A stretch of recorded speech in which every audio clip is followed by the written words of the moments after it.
మేము చేయవలసిన కర్తవ్యాలు, మేము చేయవలసిన బాధ్యతలు మాకు ఉంటాయి కనుక దాన్ని మేము ఎప్పుడు కూడా అది కష్టం అని అనుకుంటే అనారోగ్యానికి దారితీస్తుంది, అది ఇష్టం అని అనుకుంటే ఆనందంగా ఉంటుంది.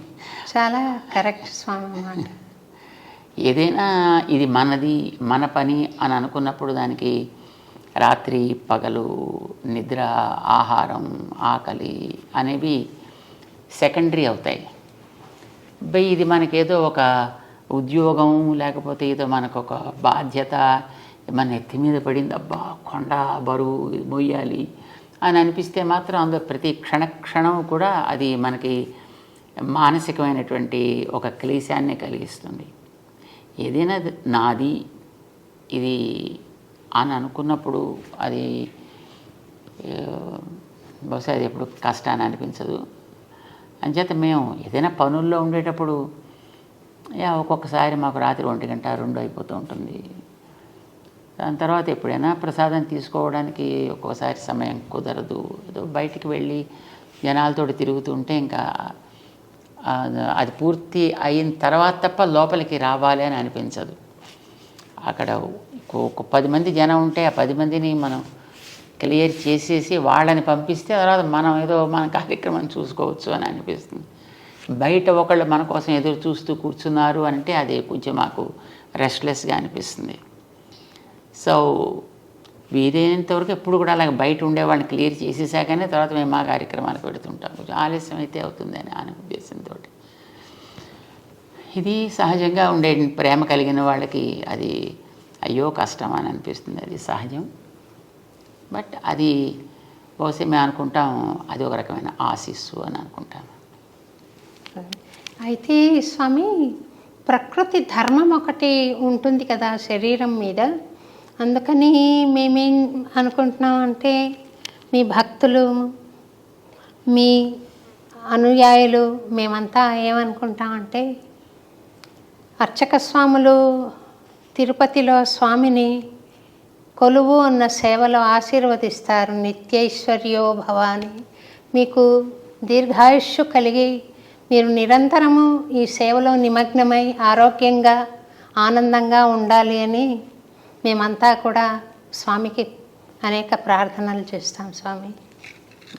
అదే అదే అదే మాకు బలం, అదే మాకు నిజమైన ఆహారం, అదే మాకు నిజమైన సంతోషం కూడా కలిగిస్తూ ఉంటుంది. ఏదైనా మనకి ఇందాక అనుకున్నాం కదా, సంతోషము అని అనుకున్నప్పుడు ఏది మనకి కష్టాన్ని కలిగించదు, ఆరోగ్యంగానే మనకి ఉంచుతుంది. ఇంతకాలం మేము సుమారుగా ఇప్పటికీ 40 సంవత్సరాల పైగా ఈ కార్యక్రమాల్లో మేము తిరుగుతున్నాం, చేస్తున్నాం.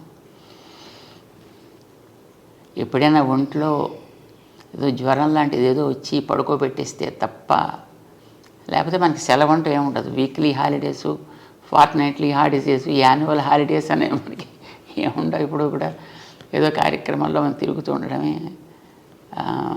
మనకి 24/7 కార్యక్రమాలు నడుస్తూ ఉంటాయి. మాకు ఒకసారి విజయవాడలో ఉండేటప్పుడు అనుకుంటాను, అందరితోటి మాట్లాడేసి సుమారుగా అప్పటికి రాత్రి 12:30 ఎంతో అయింది. అప్పుడు అందరూ వెళ్ళిపోయారు కదా, ఇంకా మళ్ళీ ఇంకా లోపలికి వెళదాము అని మేము అనుకుంటున్నాం. ఇంతలో అప్పటికి శ్రీశైలం దేవస్థానంలో వేద పండితులుగా ఉండేవారు ఒక ఆయన, విశ్వనాథ అవధాని అని, అధర్వవేద పండితులైన. మాకు చిన్నప్పటి నుంచి మంచి మిత్రులు. మన పెద్ద స్వామివారి కార్యక్రమాల్లో వారు పారాయణ చేస్తూ ఉండేవారు, మేము మిగతా కార్యక్రమాలు మేము చూసుకుంటూ ఉండేవాళ్ళం. సో ఆ రకంగా మాకు చక్కటి మైత్రి ఉంది. వారు అప్పుడు ఎటో యాత్ర చేస్తూ రాత్రి 12:30 తర్వాత వచ్చారు. సరే మేము లోపలికి వెళ్ళాలనుకుంటున్నాం, ఇంతలో ఆయన వచ్చారు. అప్పుడు అక్కడ ఉండేటువంటి వాళ్ళు అయ్యో త్వరగా ఇంకా ఎప్పటికీ చాలా ఆలస్యం అయిపోయింది, విశ్రాంతి తీసుకోవాలి అంటే ఆ వచ్చిన ఆయన అన్నారు, స్వాముల వారికి విశ్రాంతి ఏమిటి, స్వాముల వారు మా అలాంటి వాళ్ళ కోసం ఎప్పుడు ఉండాలి కదా, అంచేత వారికి ఇదే విశ్రాంతి అన్నారు వారు. మాకు ఇప్పుడు అట్లానే అనిపిస్తుంది. మాకు నాకు గుర్తుంది స్వామి, 91లో అనుకుంటా సిద్దిపేట వచ్చాం మిమ్మల్ని రవీంద్ర భారతిలో జరిగే అన్నమాచార్య జయంతి ఉత్సవానికి ఆహ్వానించడానికని మీరు తొలిసారిగా రవీంద్ర భారతి ప్రాంగణంలో పాదం మోపారు. చాలా సంతోషం కలిగింది. ఆ రోజు పిలవడానికి వచ్చిన రోజున రాత్రి నుండి పగలు 4:30 దాకా నేను ప్రశ్నలు అడుగుతున్నాను స్వామి, మీరు జవాబులు చెప్తున్నారు. అరౌండ్ 4:30 మీ శిష్యులు వచ్చి తిరువారాధనకు టైం అయిందంటే అప్పుడు లేచారు. మళ్ళీ కంటిన్యూ అయిపోయింది మీ దినచర్య. అటువంటి అవకాశం మళ్ళీ రాదనుకుంటాను స్వామి. మీ కార్యక్రమాలు చాలా విస్తృతమైపోయాయి. అది ఒక అద్భుతమైన జ్ఞాపకంగా, అనుభూతిగా, ఆశీర్వాదంగా నాకు గుర్తుండిపోయింది స్వామి.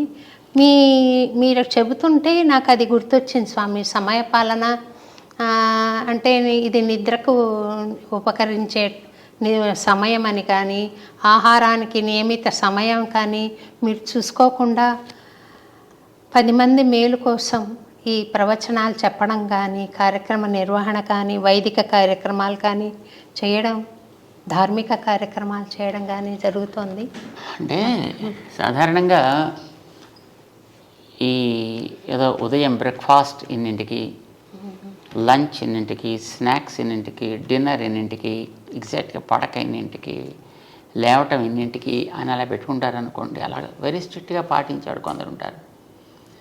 అలాంటి వాళ్ళకి ఏదో ఒక కారణం నుంచి అదే ఎప్పుడైనా ఒకసారి కనుక ఆ సైకిల్ డిస్టర్బ్ అయితే వాళ్ళ హెల్త్ శుభ్రంగా అప్సెట్ అయిపోతుంది. సో ఇప్పుడు మాలాంటి వాళ్ళకి అనుకోండి, మాకు ఇలాంటి వాటి వల్ల హెల్త్ అప్సెట్ అవ్వడం అనేటటువంటిది ఉండదు. ఎందుకంటే మాకు అన్టైమ్లీయే టైమ్లీ.